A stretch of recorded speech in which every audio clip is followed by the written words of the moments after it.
does the same role. I doubt we'll see anything other than tanky engage supports for these two supports here.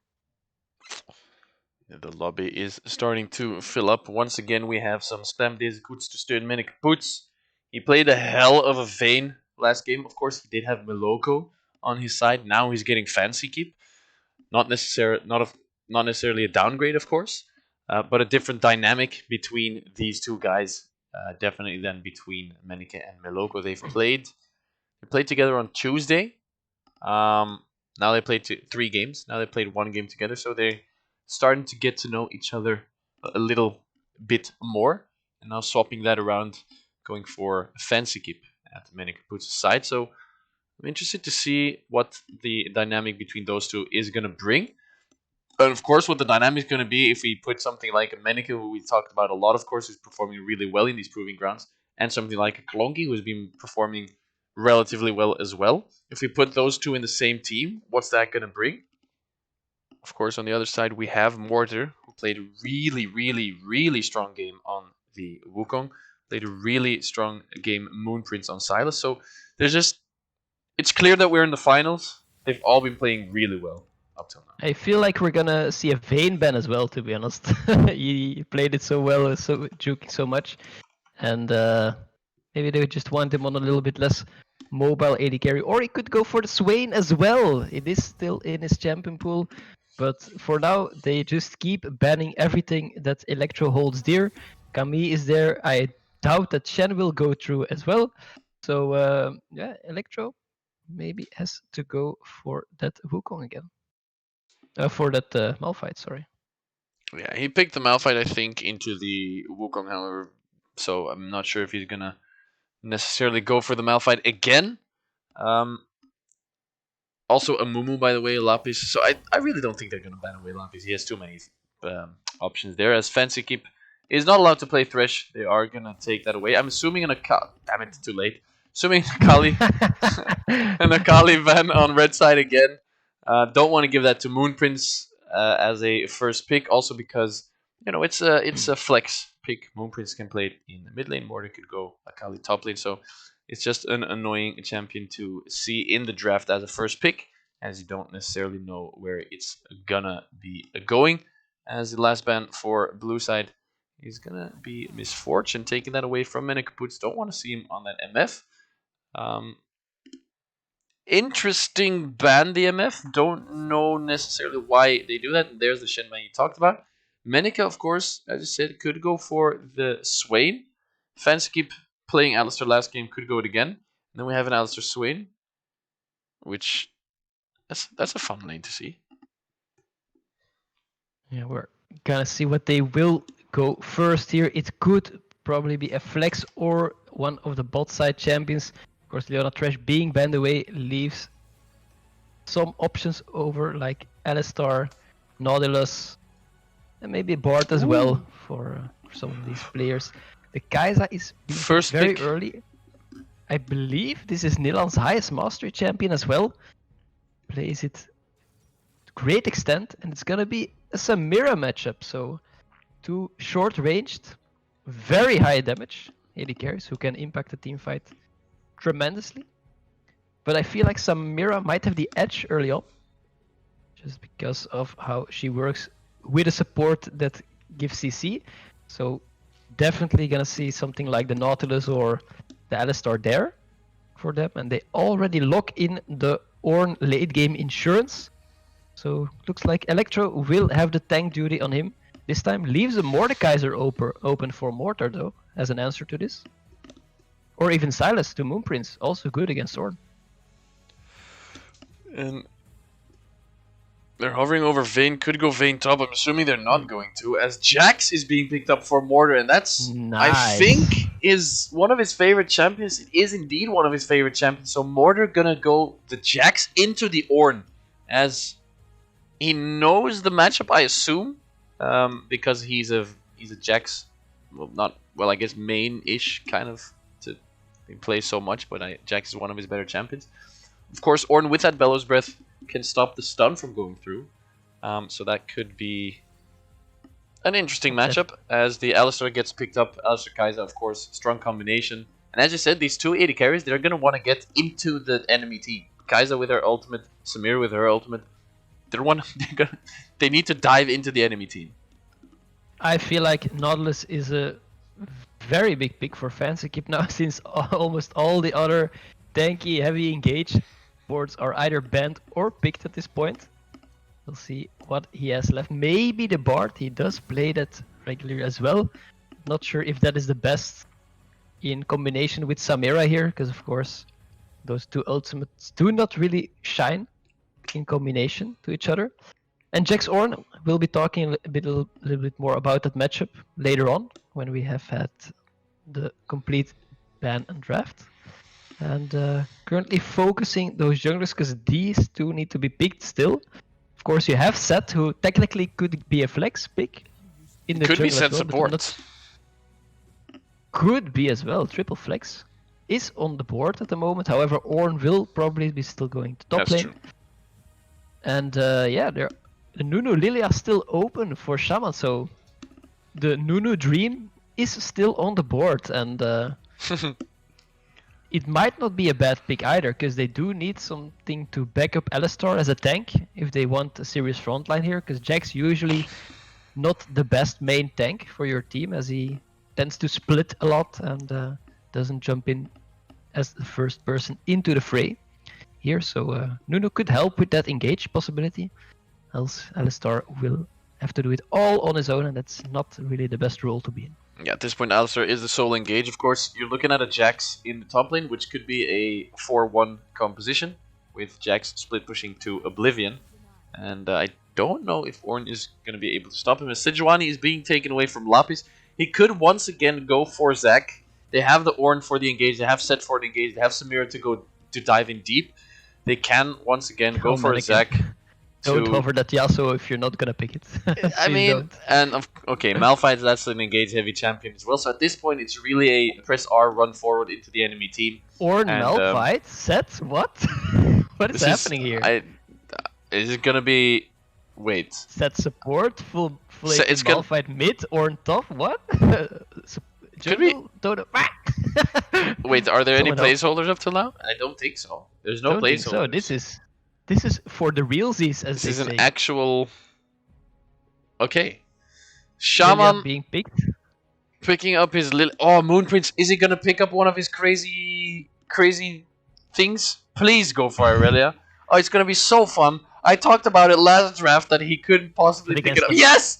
I'm so happy! Against Malphite goes for the Irelia. That is crazy. Wait, and does ballsy. Wait, what is...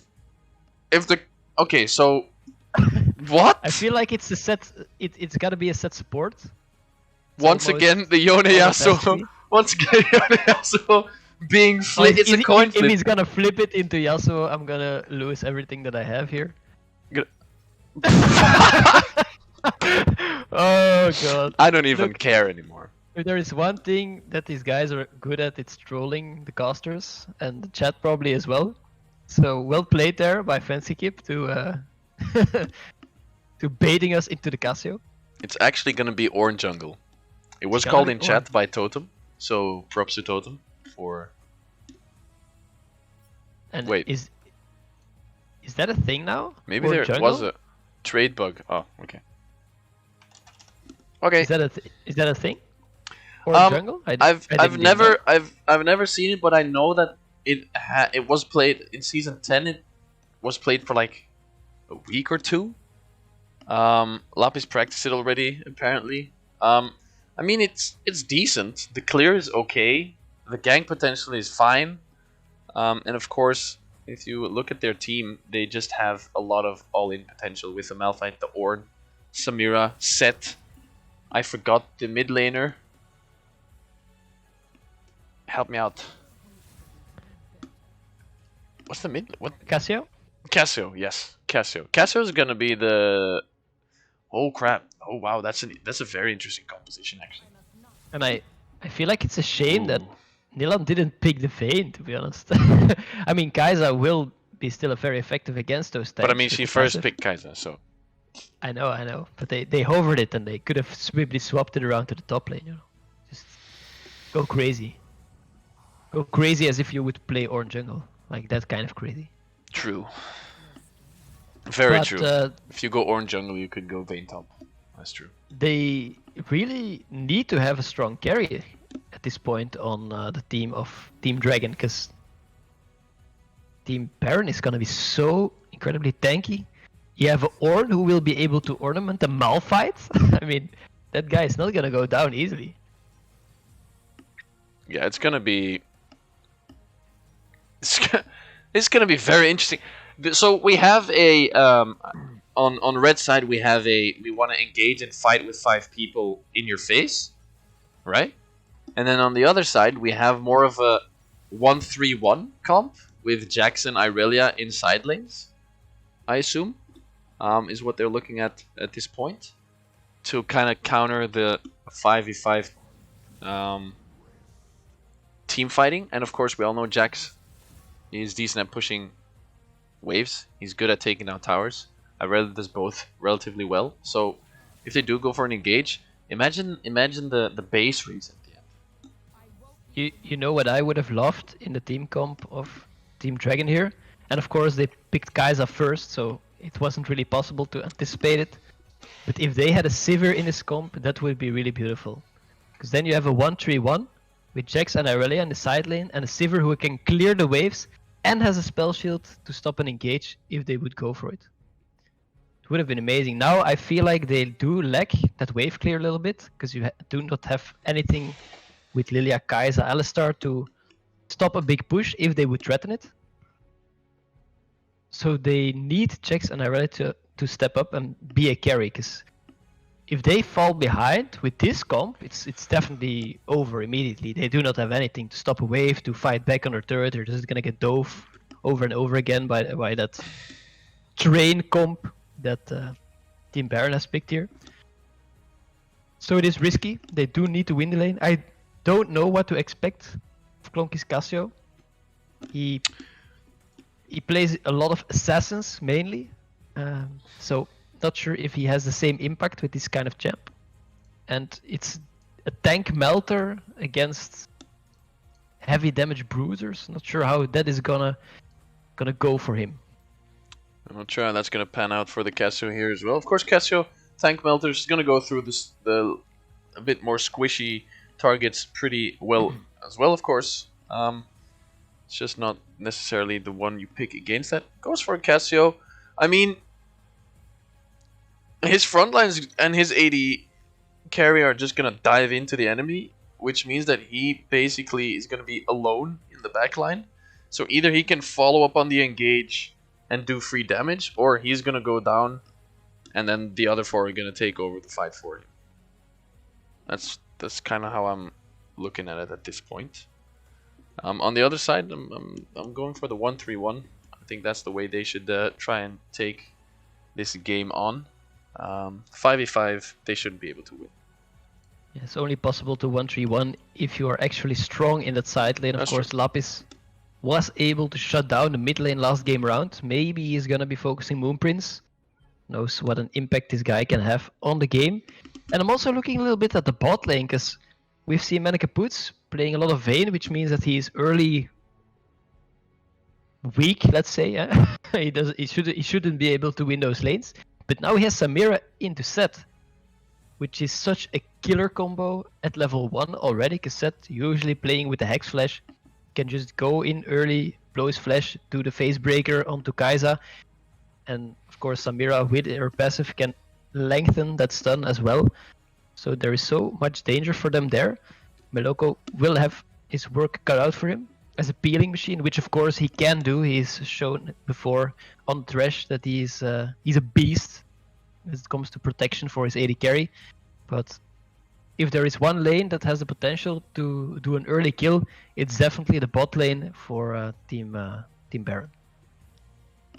We'll have to see what comes through, and I'm really interested to see this Orange jungle, and hopefully it's going to be good, because I feel like Zac was a decent pick here. He played a really good Zac game last game.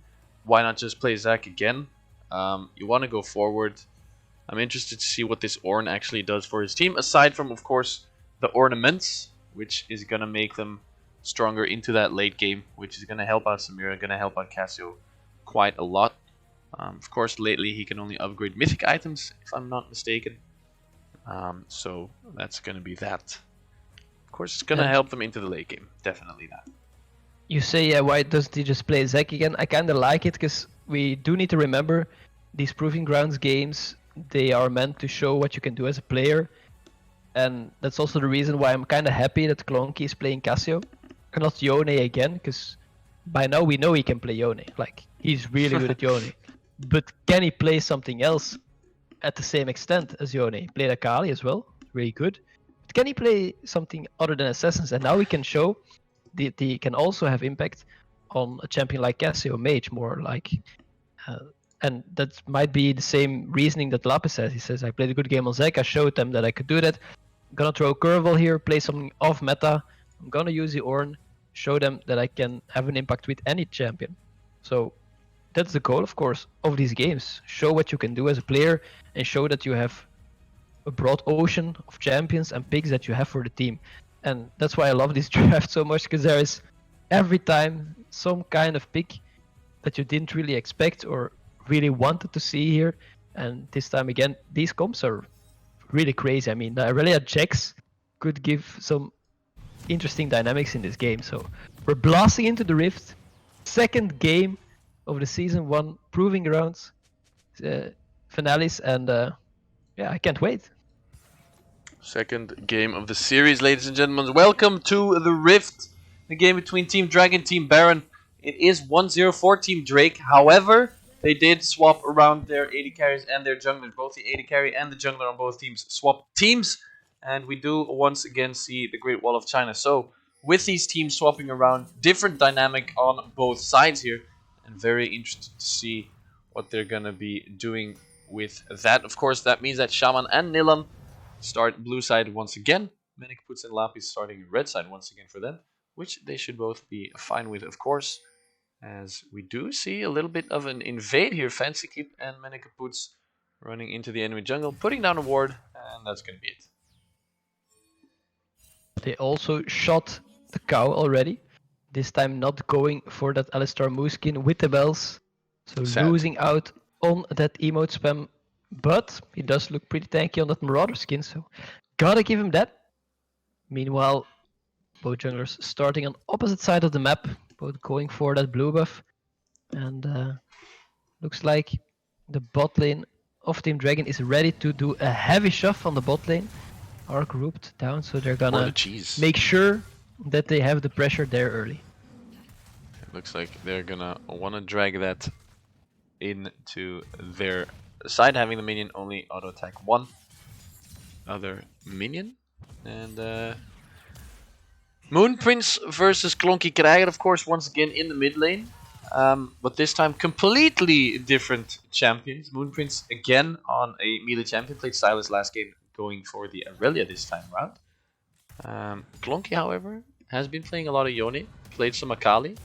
Now going for something completely different. Have not seen a Cassio out of him yet. But it looks like he more or less knows what he's doing. But now Moonprince gonna go in doing quite a lot of damage. Gonna take some return damage as well. As Cassio, by the way, not playing with Phase Rush, but going for the Conqueror rune this time. It's really good because you just keep spamming those attacks on Cassio, stacking it very rapidly. A little bit of trade back and forth, of course. The Q from Malphite costing so much mana early on, so you go very quickly, of course, has that Corruption Potion combined with the Comment and probably a Scorch to do some nasty burn damage on Jax. And once those pots are gone, it's gonna be interesting to see who will be able to force the other one out of the lane first. Should be Malphite forcing out Jax. Look at this Ornn clearing basically at the same speed as Lilia at this point. Both of them looking for the topside Scuttle Crab. They did a full clear, both level 3, and now Aurelia gonna go hard here on Clonky, but that's where Ornn is finding the knockup. Oh, not gonna find the Brittle Proc, flashes in behind the Aurelia. Now a lot of damage here on Lapis. Is he gonna get out of this one? Has no flash. Of course, the dash is gonna come through. The passive from Lilia finding first blood as also in the bottom lane, a lot of fighting going down. Miloko almost going to find the stun here. It's going to be an offensive keep eventually. No, it actually times out. And the stun from Miloko not coming through. And no one in the bottom lane goes down.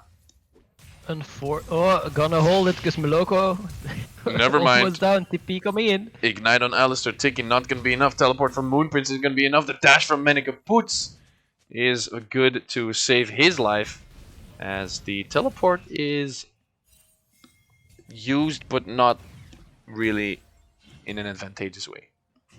Well, it was necessary to make sure that Miloko didn't go down. I feel like you should get an assist for that, sort of, because you don't see it in the score, but you did use something, you did do something useful, but doesn't give you money either.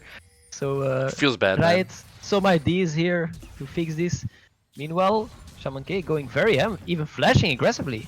Oh, with a double buff. Look at the damage though on Lapis, but also Shaman K going really low. Electro isn't gonna be enough damage. No, Mortar going really low as well, but they have to flash away. Shaman K, 100 HP left, and hops out like the little Bambi he is to get his own life back into the safety.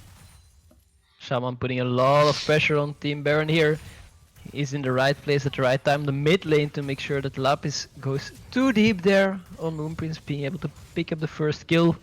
And now forcing top lane back as well on that Lilia. And we've seen Lilia taking over games before.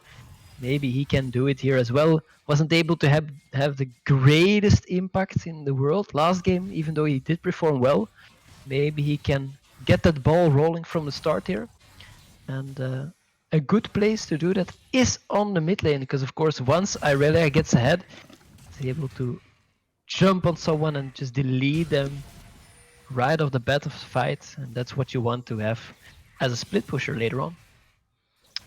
She needs to get ahead here so she can bully the side lane and get the win from there together with the Jackson side lane, who is a little bit behind in farm here. Of course, has a big wave coming his way, so should be catching up on farm relatively soon, as we do see a little bit of a... How do they know the ping? Lots of pings on the map here.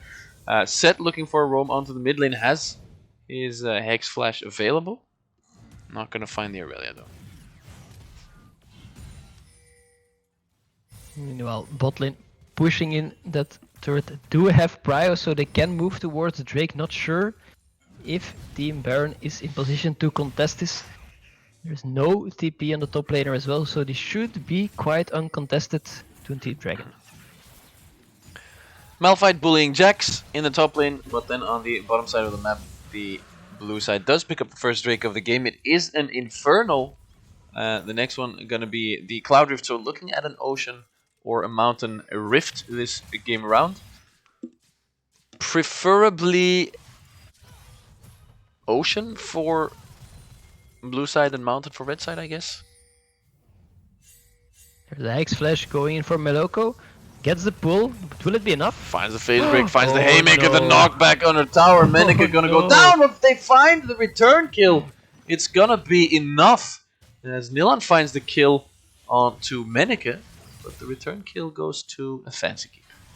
And that dash was a little bit too enthusiastic. You do not want to get into the position that Alistar can just bump you into the turret. Boing. And that is eventually a good trade for the side of Team Dragon. Nilan being able to pick up the kill and get the farm as well. So that is definitely something that they want to do. Well, Mortar trying to push this wave under the turret, but gets a lot of damage from Electro's Malphite. Being able to threaten him, because he is 6 and he has to respect that all in with the unstoppable force, because once he goes in, you can go out. Once he goes in, there's no going back. Of course, something we know very well about Malphite.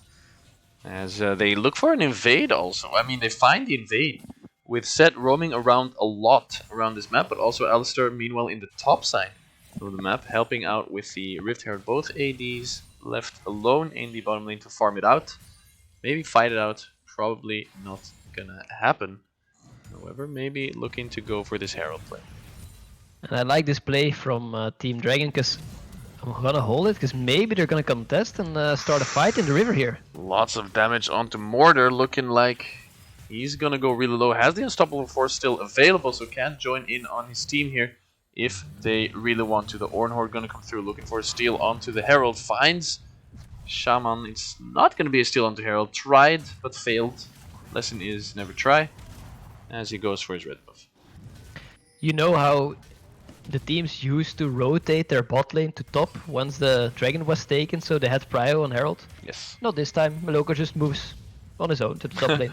Now, with a TP from Mortar, they do have pressure here on the bot lane. Oh, the stun, the Haymaker should come through. It's not going to be enough. Dunks them out of the way. No Oh, with way. the movement speed from the phase rush, the flash jump from Mortar going to come through as Menika helps save his support. Oh, wow. Fancy keep. Very well played to get out of that. That is crazy that he manages to survive that, and it's such a good play because Mortar used the TP for that. Meaning that Electro can just shove the whole wave under the turret, denying him that XP and money for this time being. So, good play by Team Baron here. The gold is fairly equal, of course, only 1 kill advantage to the team of Team Dragon. And everything's still going as it should. Most of the lanes fairly equal in CS. Just Jax needs to get some of this wave. Make sure he doesn't fall too much behind because of this play on the bot side. And of course Jax, yeah, he needs to be strong to have an impact, while Malphite always has that reliable engage on his ultimate. And for now, not yet where he wants to be. Not exactly. Malphite, however, getting a bit more ahead in farm as well. So he's bullying Jax away from the CS at this point. Of course, Jax gonna start rolling over the Malphite if the game goes for long enough. And at some point we're gonna see a red side start to group and look for these 5v5 fights, of course. Not gonna happen very soon, however, we're only 10 minutes in. As the next dragon is gonna spawn in 50 seconds.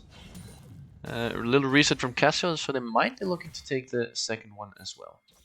You can see how Electro is already able to zone Mortar from the wave, just because he has a few points in his queue with the Scorch and the Comet does so much damage on Mortar, because he doesn't want to go Magic Resist as a first item. He does want to finish that Mythic, probably going for that Divine Sunderer, but not gonna help him at this time to resist the poke, because it is gonna stick. And second Drake being scouted now by Team Baron. Not sure if they can take it. However, Lilia is on the top side, so it is open. They do know that they have the prio on the Drake now. But Yes. Herald's probably gonna go for first turret here.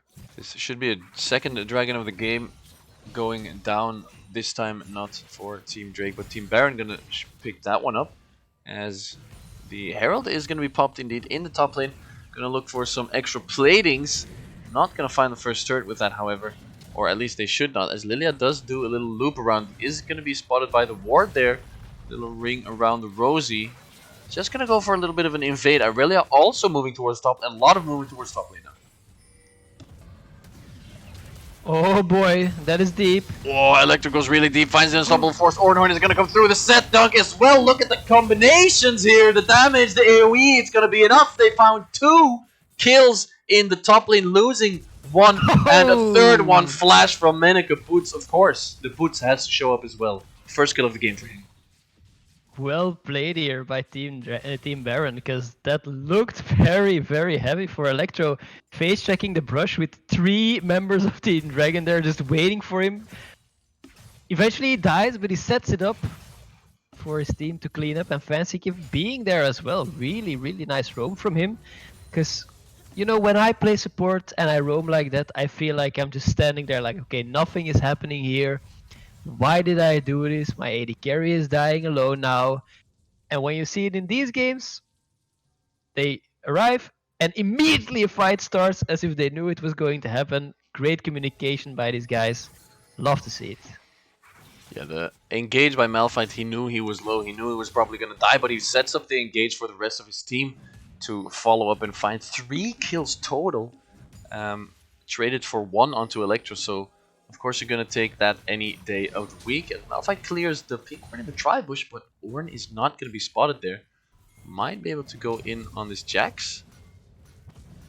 The ultimate is not available, but the jump has been used. This is maybe a very bad situation for Mortar This to is be in, but the TP is there. Oh, the TP is there. Shaman is there as well as they re-jump in. Mortar going low, but it's not going to be low enough. Electro going low himself is going to be taken down by Irelia. Eventually, this should be a double kill for Irelia. Has one more dash. Mortar going low. The ball of Lilia finds the damage, finds the kill as Fancy keep roaming into the top lane. He is all alone. No, that's where Casio comes in. He finds the dunk into the wall, and Fancy keep picking up the kill as Jax is able to escape the fight. However, Looks is like gonna they're maybe be gonna- chased. Looks they're gonna maybe dive Manica Puts here as an answer to that play. Ooh. Because of course Meloko is here and there's no set available. Yeah, they find the dive onto Menikaputs. Meloko has his ultimate, of course. Menikaputs gonna use his W to block quite a lot. The Infernal Trigger gonna come through. The dive is not gonna work out for them as Electro uses his teleport as well to save his 80 carry in the bottom lane. That is super well played by Manica Puts there, because this means that the roam from Fancy Kip is not being punished in the bot side as well. Because of course that's what you want to do. If there is a 1v2 lane, you need to punish this, and now Nilan might be in trouble. Electro ult available. Electro has the Unstoppable Force available. They don't want to engage because Nilan has the flash, has the heal, has the ultimate as well. So could possibly outplay them there. And they decide to play it safe eventually to not go for the dive. Electro's TP only used to save his AD, which is fine. And I feel like you could use your Unstoppable Force there to blow the flash from Nilan, because your cooldown is shorter, so might be still a good trade. However, of course, you do lose that pressure on the other side of the map, so maybe he really wanted to keep that to make a play a little later in his lane. But we'll have to see how he uses it. Still, good play by Team Baron there to make sure Manica Puts doesn't die, getting those kills on the top side. Fancy keep really the roaming god at this point, always there on the top side of the map to make sure that the trades go into their favor. He's 3-0-2. Solid game by this guy so far. Very solid game so far by Fancy Keep. Indeed, great roams up till now, finding 3 kills, 2 assists, 100% kill participation, and knowing that most of these kills, if not all, have gone down in the top lane. That's a pretty crazy roaming by Fancy Keep at this point. Of course, Meloko also doing quite some roams himself, leaving Menikaputs and Nilan just to farm it out in the bottom lane. Which they have done pretty well. 141 to 144, 16 minutes in. Not too shabby. Everyone going to collapse on the mid lane. Pinks coming out. I think they know what's going on. And we've seen a lot of hype in the chat for Manica Puts, for Clonky, for all these guys. But not that much hype for the support. So can we get some hype for Fancy Keep's set here? He's doing so well. I want to see some cool rhymes. Come on guys, let's go. Some cool rhymes. And the third Drake of the game is going to be taken down here by a red side. Going to find the Ocean Drake. The first one of this Ocean Rift, as mid lane is being pushed in with the second Herald of the game. They're going to leave the Herald to it and going to rush away themselves. Don't want to get engaged on. They know the power of this Team Baron. And they don't want to fight against it head on. And decide wisely to just back off. The plays are being made. Meanwhile, the gold still fairly even. Slight advantage for Team Dragon here, but it is really neglectable. Still wondering how these fights will go once they go for a 5v5, but I feel like it's very smart of Team Dragon to just keep Jax in a split, and we see Irelia moving bot side now, so they might start to execute this 1-3-1, which we've talked about in the draft, which is probably their best bet, because you do not want to give the enemy the opportunity to layer their ultimates and just totally CC your team to death. Meanwhile, Fancy keep going ham again, dunking Mortar. Is it enough? Another roam from Fancy Keep, another dunk. But he doesn't have the follow by Electro. Chooses to save his Unstoppable Force once again and not go in there. Didn't have vision on the Lilia. I believe that's why they didn't decide to continue this And chase. looks like we found the rally for Fancy Keep. Real Wally coming in with the spam this chip to help Fancy Keep. Really great, boys. Give him some love. He's doing so great this game. Jump on the ship and support this Fancy Keep. Getting a lot of support here. Playing a really solid game here on the set so far. 3-0 and 2. And together with his team, he is 1,000 gold behind. Just a bit more. Of course, not the end of the world. After 18 minutes, 1,000 gold. Not going to be that big of a difference. 2 dragons to 1. As the Ocean Drake spawning in 3 minutes. Have some time to stall this game out. At this point, however, they are going to want to start looking for some fights, as we do see the 1-3-1 coming through from blue side. Boom Prince, scary. 2 people on the side, but he stays fairly calm. Does respect this roam from Fancy Keep a lot. Doesn't want to risk dying here. Of course, Cassio being able to do so much continuous damage when he gets the chance to. The engage here on Lapis is not going to be enough. He finds the Bellows Breath to deny some of the farm. Sleep coming through eventually. Drowsy asleep. He's not allowed to move at all. The Oranhorn coming through isn't able to pop his second charge, as Mortar is going to go really hard into Electro. The sleep. Oh, Moonprince missing the ult. Another dunk from Fancy Keep is going to be enough to damage the Petrifying Gaze. It should be enough for the Haymaker. The healing, however, from Moonprince not going to be enough in the end. And he is taken down. They tried it a couple minutes before. Didn't work out. Second time around, yes sir, he is taken down. And it's good that they react on the play on the top side and managed to get this kill on Moonprince on the bot side. Again, some spam for Fancy Keep. Everywhere he goes, people die. He is able to really carry this game so far with the set. And of course, Team Dragon making a good pick as well in the top jungle.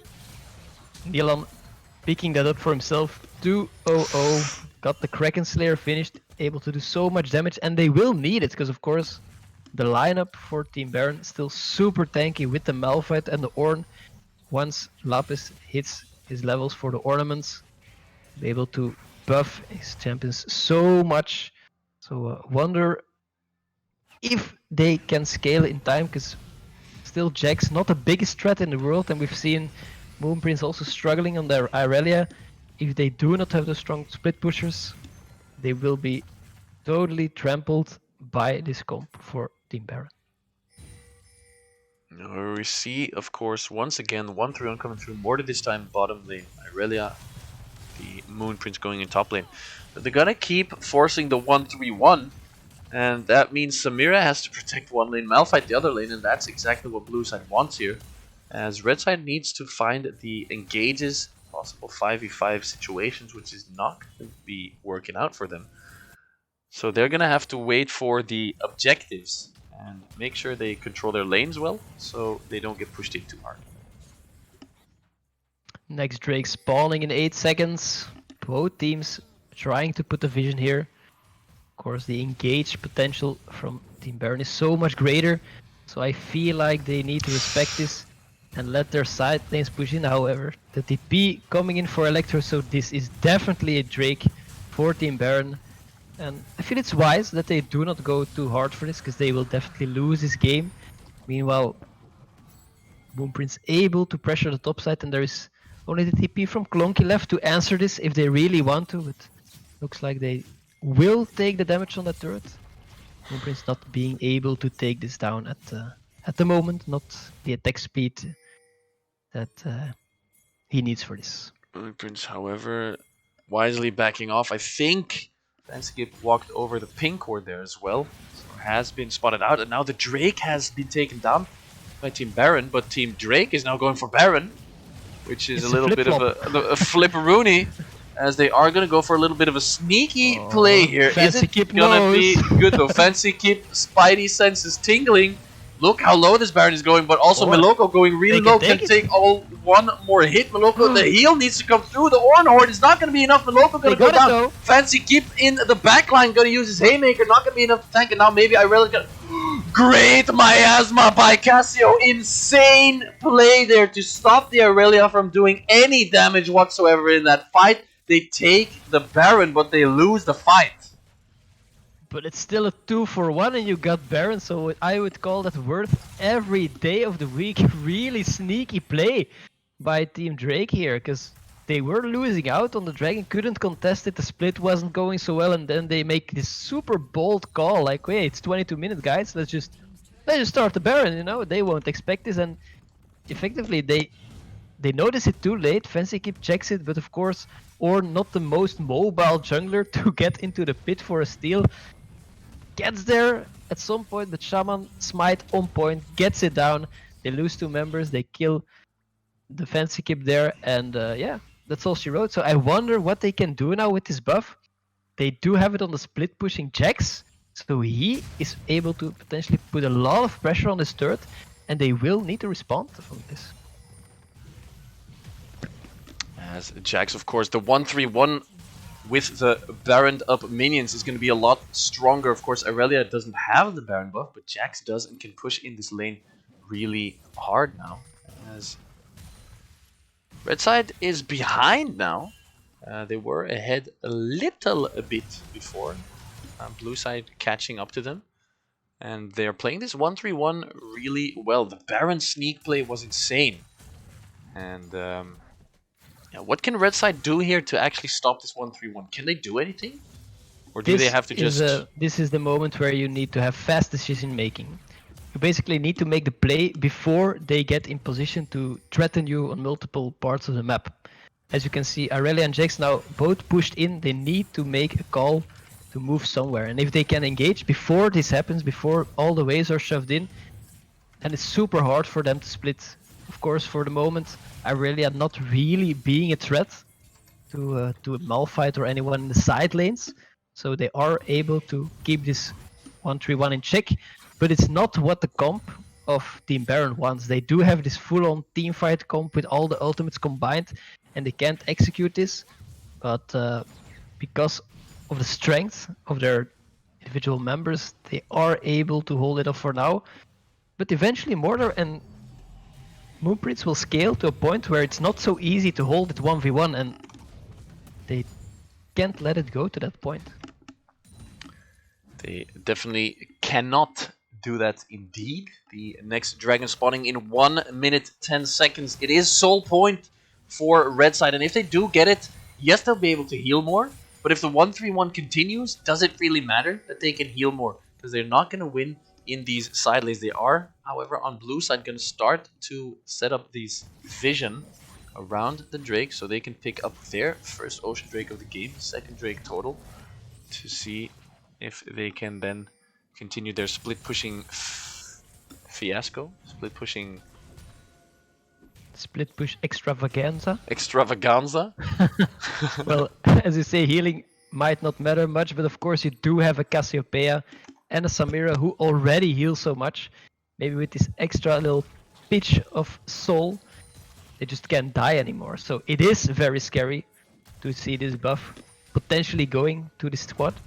But Maleko already trying a sneak engage. There's Shaman! Shaman with the flash finds a lot of damage on Clonky and Fancy, but it's not going to be enough. Goes really low himself. Great ult there by Irelia. Going to jump to the backline. Electro's on his own in the other backline. And look at the Inferno Trigger. Look at the healing. Medic Puts, are you going to be able to do it? No! Gets taken down. Shutdown from Kai'Sa. Another kill. It's a clean ace! Clean ace! From the 1-3-1 team versus the 5v5 team. They win the team fight. This is not looking good at all for Red side. They're going to be rolling over the mid lane now. Going to be taking the first inhibitor. Holy cow. What just happened? Crazy play from Shaman K. They're getting in the middle, doing such a huge sleep on all the members. And Nilan, meanwhile, can just free hit anyone eventually. Electro going in, but it's all alone trying to CC Nilan there and is not able to do anything about it, and they actually win the 5v5, which is crazy. Insane. When you look at the comp here. But of course, if you can get the jump on their comp and chain your CC before they are able to, you are able to win this fight, because normally it should be them to engage. You have a Ornn, you have a Malphite. Who would ever engage on that? That is just crazy that Shaman is able to pull it off there. And so huge for them. They do not only deny the soul, but they definitely take a lead gold-wise, almost 7k lead now, and the Baron is almost gonna spawn. 40 seconds. The question is, can they do this again? Because this is of course the play where the stars align. You get everything at the right time. But what happens if Team Baron gets an engage? We will have to see what happens about that. Whatever. Nilan 4-0-3.